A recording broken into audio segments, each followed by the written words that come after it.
ગત તારીખ 15/1/2026ના રોજ ડીસીબી પોસ્ટે ખાતે આ ગુનાના ફરિયાદી એક ફરિયાદ આપેલ હતી કે ગુનાના બે આરોપીઓ વિજય માકડિયા અને અમિત ભાણવડિયાએ પોતાની પેઢી દર્શન મિનરલ્સ, જય સ્ટોન કસર તથા દર્શીલ સ્ટોન કસર કે જે રેતી કપચીનો વેપાર કરે છે કે તેમાં જો રૂપિયાનું રોકાણ કરશો તો 12% જેટલું વળતર આપવામાં આવશે.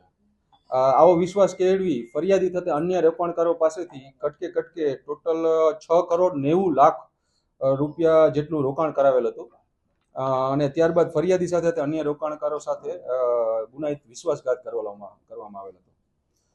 ગુનાની ગંભીરતાને જોઈને રાજકોટ સિટી ક્રાઇમ બ્રાન્ચની અલગ અલગ ટીમો આ બંને આરોપીઓને પકડવા માટે પ્રયત્નશીલ હતી. ત્યારબાદ આ ગુનાના એક આરોપી અમિત ભાણવડિયાને પકડવામાં આવેલ છે.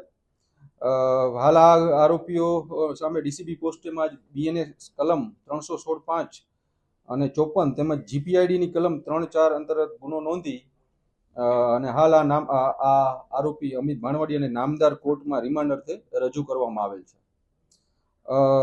અમારી જાહેર જનતાને અપીલ છે કે આ બંને આરોપીઓ કે આવા બીજા કોઈ અન્ય આરોપીઓએ કોઈ ડિપોઝિટના નામે કે રોકાણ કરવાના નામે કોઈ પાસેથી પૈસા લીધેલા હોય કે રૂપિયાનું રોકાણ કરાવેલું હોય અને ત્યારબાદ ચીટિંગ કરેલ હોય તો રાજકોટ સિટી ક્રાઇમ બ્રાન્ચનો સંપર્ક કરવો.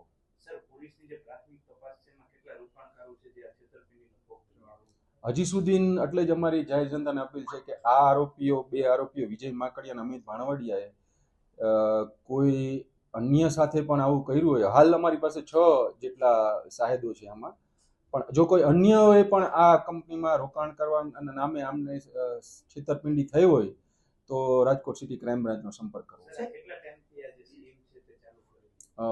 4 વર્ષથી. સાહેબ અમિત ભાણવડિયા છે એની ચર્ચા પણ એવી છે કે 1100 કરોડનું રાજકોટમાંથી તેને કર્યું છે. આવા કોઈ ફરિયાદી મળ્યા છે હજુ સુધી? હજી સુધી અમારા પાસે 6,90,00,000ના રોકાણની જ ફરિયાદ આવેલ છે. એટલે કોઈ એવા બીજા હોય તો અમારો ખાસ સંપર્ક કરવો. હા, અમિત ભાણવડિયાની ઉપર અરાઉન્ડ 2022માં યુનિવર્સિટી પોસ્ટ ખાતે મર્ડરનો ગુનો દાખલ છે.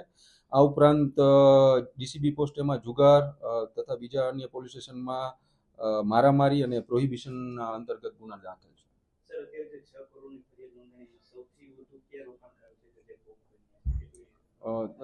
ફરિયાદી છે આ ગુનાના વડાલિયા દર્શન.